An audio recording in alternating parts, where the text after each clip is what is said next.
ശബരിമലയിൽ ഇപ്പം സ്വർണ്ണമല്ല ചെമ്പാണെന്നും പറയുന്നുണ്ട്.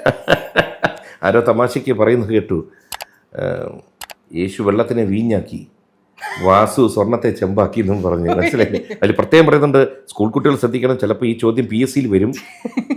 യേശു അല്ല വാസുവാണ് എന്ന് പറഞ്ഞു കൊടുത്തു.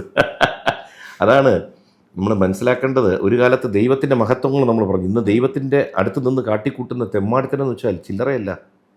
അയ്യപ്പൻ ഉച്ചയ്ക്കൊന്ന് കണ്ണടച്ചതാണ്, ഒന്ന് മയങ്ങിയപ്പോൾ ചുറ്റുമുള്ള പാളി മുഴുവൻ അടിച്ചോണ്ട് പോക്കളഞ്ഞു. ഭയങ്കരന്മാരെ അല്ല, അത് ഇതൊരു ദിവസം കൊണ്ട് നടന്നൊന്നുമല്ല, വർഷങ്ങളായി ആസൂത്രിതമായി നടന്നൊരു കൊള്ളയാണ്. ഈ സർക്കാർ വന്നതിന് ശേഷം അല്ല അതിന് മുമ്പിരുന്നവർ ചെയ്തില്ലെന്ന് എല്ലാവർക്കും ഇതിനകത്ത് പങ്കുണ്ട്. ഞാൻ ചോദിക്കുന്നത്, വിശ്വാസികളല്ലാത്തവർ ഈ വിശ്വാസികളുടെ ആരാധനാലയത്തിൽ എന്തിനാണ് ഭരിക്കുന്നത്?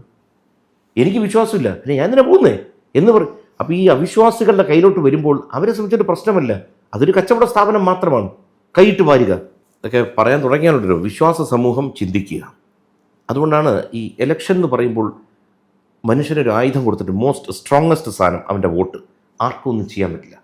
കൃത്യമായി കൊടുത്താൽ ആലോചിക്കുക, എൻ്റെ ഒരു രാഷ്ട്രീയ ഞാൻ വിശ്വസിക്കുന്ന പാർട്ടിയേക്കാൾ എൻ്റെ രാജ്യം നന്നാവണമെന്നാണെങ്കിൽ കൃത്യമായ പാർട്ടിക്ക് വോട്ട് ചെയ്തില്ലെങ്കിൽ 5, 10, 30, 40 വർഷം അനുഭവിക്കേണ്ടി വരുന്നതിൻ്റെ കാരണം ഇതാണ്.